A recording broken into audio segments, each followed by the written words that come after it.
आते हैं supreme court पे। आप सुप्रीम कोर्ट को भी लताड़ रहे हैं। अब आप क्या कह रहे हैं कि मैंने ये कहा कि सुप्रीम कोर्ट गलत है, और जो मैंने कहा है वो सुप्रीम कोर्ट सरकार के दबाव में काम करता है। ऐसी फीलिंग्स है। देखिए, मैं एक इंडिविजुअल नहीं हूं, एक ऑर्गेनाइजेशन को से बिलोंग करता हूं, और वो ऑर्गेनाइजेशन एक पर्टिकुलर कम्युनिटी के साथ बिलोंग करती है। अगर मैं उसकी फीलिंग्स को आप लोगों तक, मुल्क तक नहीं पहुंचाऊंगा तो मैं बेईमान हूंगा। फीलिंग्स क्या है कि डंडी मारी जा रही है, उस फीलिंग को बयान किया है मैंने। हो सकता है वो फीलिंग गलत भी हो, क्योंकि बहुत सारे अच्छे फैसले भी आए हैं, उनकी तारीफ भी होती है। हमेशा ये कहा गया है इस ऑर्गेनाइजेशन के रिजोल्यूशंस में, 1-2 में नहीं 20 में, कि हमारे लिए बहुत बड़ी होप, बहुत बड़ा सहारा है। ये जो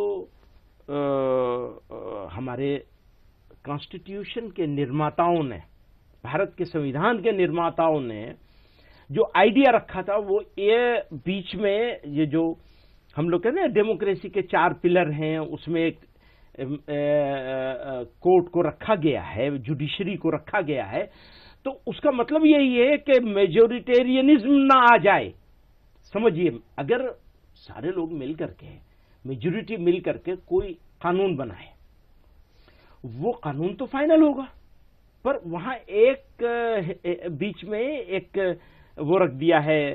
पर सर, ये असुरक्षा की भावना मुझे लगता नहीं है ऐसा कुछ कोई डेलिब्रेट है। तो हम भी जमीन पे हैं सर। आपको मुसलमान होना पड़ेगा इस पे आने के लिए। ऐसा मतलब सर, ये तो थोड़ा सा मैं इससे डिसएग्री करता हूं। ठीक है, आप डिसएग्री करें, ये आपका अधिकार है। तो मेरा अधिकार क्यों छीन रहे हैं इस बात को कहने का कि हमें ऐसी जगह खड़ा कर दिया है कि हम ये महसूस फील कर रहे हैं कि हमें दीवार से लगा दिया है, मतलब दीवार से लगा दिया है। ये हमारी फीलिंग है। एक बात नवीन जी, क्योंकि मैं आपके साथ एक रिश्ता है, तो ये मैं रिस्पेक्ट करता हूं इस डिसएग्रीमेंट का जो आपको है, लेकिन प्लीज मेरा जो एक फीलिंग क्योंकि मेरे ही इंटरव्यू में, आपने पिछले इंटरव्यू में जब आरएसएस ने रीच आउट किया था, मोहन भागवत ने बोला था कि हमें मिलके चलना है, उसको आपने वेलकम किया था। और आप डी रेडिकलाइजेशन, आपने रेडिकलाइजेशन के खिलाफ पूरी जंग लड़ी है। और अब आप कह रहे हैं कि मतलब दीवार पे लगा दिया गया है। थोड़ा सा मुझे इसमें कॉन्ट्रडिक्शन लगता है। ठीक है, आपकी वो बात सही हो सकती है। मुशर्रफ को एक आदमी ने जवाब दिया था, इस देश की इस मुसलमान के साथ सिविल सोसाइटी खड़ी है। क्या वो बदल गया? हाँ, इसलिए आज की तारीख में अगर मुझे कहना पड़े तो मेरी हिम्मत नहीं है कहने की वो जुमले, मेरी हिम्मत नहीं है। क्यों? इसलिए कि पूरे मुल्क में सिचुएशन ऐसी हो गई है। हमारे पास